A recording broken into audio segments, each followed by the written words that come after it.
Hi guys, for this video ipapakita ko sa inyo yung proper training ko sa dadating kong laban sa 21 sa URCC 89.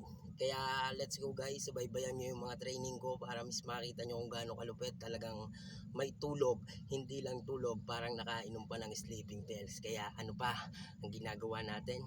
Please like and share and follow dito sa aking bagong FB page na Boy Tupac, kasi yung FB page ko na Boy Kalmado na-copyright na at hindi ko na pwedeng gamitin yung pangalan na yon, kaya gumawa ako ng bagong FB page na ang pangalan ay Boy Tupac. Kaya yung mga solid followers ko dun sa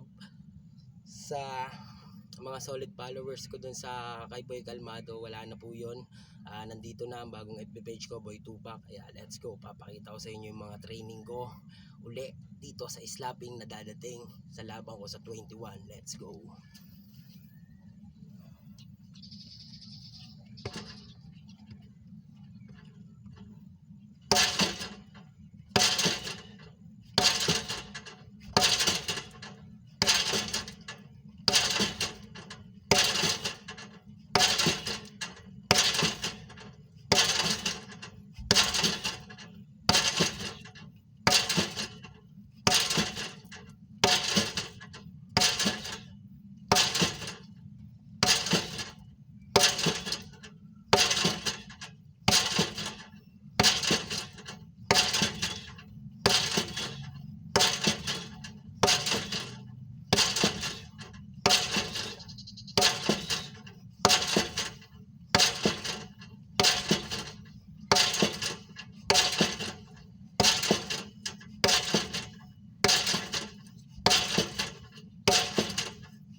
Diba, ganyan lang buhay.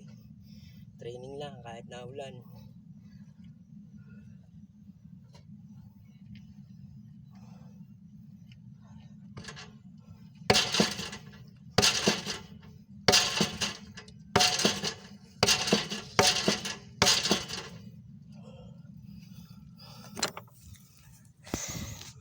siyempre hanggang doon na lang muna. Hindi ko na ipapakita yung mga tuloy-tuloy kong training. Nag-iisa pa rin naman ang Boy Tupac ng Pinas, walang kagaya.